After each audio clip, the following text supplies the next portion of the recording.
Andito tayo ngayon sa San Julian, Eastern Samar, the first municipality going north from the city. Kung makikita mo ay napakasimple, napakapayapa at wala kang makikitang malalaking gusali na masasabi mong walang kaganda-ganda ang lugar na ito. Pero may isang nabubukod tanging lugar ang San Julian na masasabi mo na San Julian is the best place to go. At ito ang Liliputan Rocky Beach Park. So kung andito ka na sa San Julian, may makikita ka na crossing dito sa may kurbada. Liliko ka pa kanan kung galing ka ng Borongan. Kung galing ka namang Sulat ay dire-diretso lang. Tapos kung nakapasok ka na, liliko ka sa kaliwa. At sa dulo, may crossing na naman. Liliko ka ulit sa kanan, pakaliko mo ay dire-diretso na ang daan papuntang Liliputan. Galing sa highway ay aabot pa ng 1 kilometro at aabutin pa ng 3 minuto ang biyahe bago tayo makapunta sa lugar na iyon.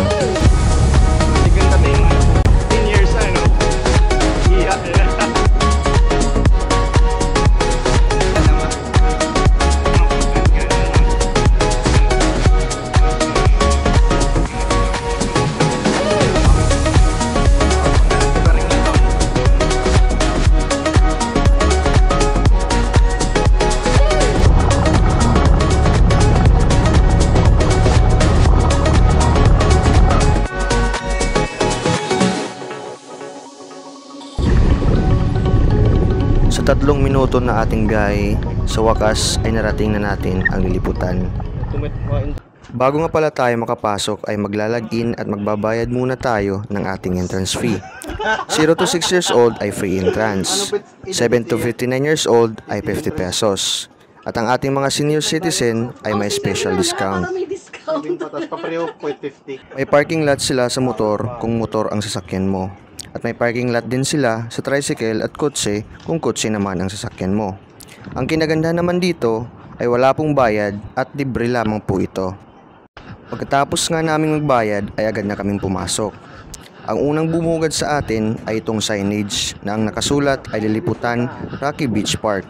So pwede tayong mag-picture taking dito for our remembrance. Ang kanilang cottage ay aabot ng 300 pesos kahit anong size pa yan. Pero halos pare-pareho lang naman ang laki ng cottages nila.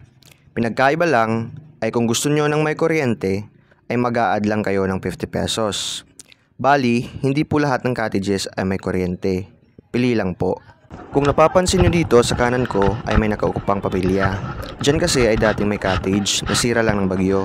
Bali natira lang ay ang mga upuan. Kaya kung di naman maulan o di nyo rin gusto ang may kuryente at gusto nyo open lang ay pwede kayo dito.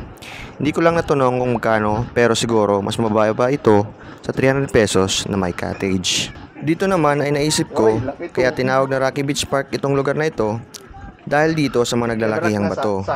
Kung mataas ka kagaya ko, mataas, ay magdubli ingat lamang kasi medyo mababa ang part na ito.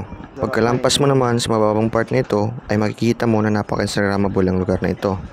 Parang nasa ibang bansa ka lang. O diba? Lalayo ka pa ba? Dito lang yan sa Municipality of San Julian. Sa kaliwa ko ay may tabla na pwedeng talunan. Kaso sa tingin ko ay parang sira na, hindi na ito inayos. Sa tabi naman ay itong malaking bato na to. Sa mga nakakaalala dyan, ay itong bato ang nagsilbing talunan ng mga malalakas ang loob. Pero ngayon, parang bawal na atang talunan. Sa kabila ng malaking bato na ito ay marami pang cottage at ang kinagandahan dito ay may pambatang paliguan na pwede sa edad na 4 to 7 years old. Pero syempre, panatilihin nyo pa rin nakatitig ang iyong mga mata sa mga bata kasi may part na malalim doon sa ilalim ng tulay. Mayroon ding malalim para sa mga nakakatanda at may tabla din na pwedeng talunan. Pero syempre, lalo na sa mga nakainom ay wag po tayong maligo kasi mahirap na baka malunod po tayo.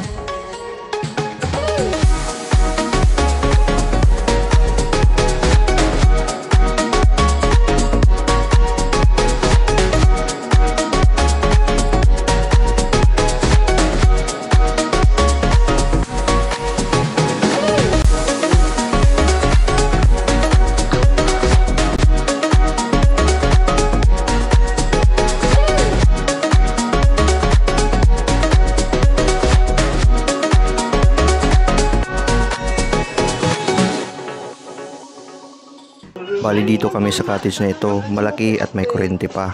Kaya kasya kami dito.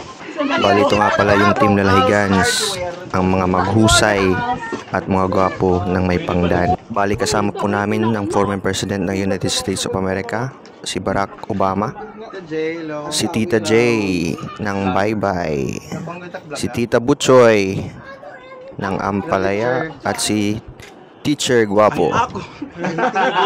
Hansen is sering a short talk. Mo in para namin ipil for firewood. At si Ate Lor ng maganda ng Purok Pichay. At si Tita Butchoy pa rin na mawaysay ng Purok Ampalaya. At ang aming barangay kapitana ng barangay may pangdan na si Kuya Ian Gonzales. Yun lamang po for today's vlog. Maraming salamat sa lahat ng mga nanonood at hinihikayat ko po kayo kung pumunta dito sa lugar na to. Hindi kayo magsisisi at mag-enjoy pa kayo. Kaya thank you.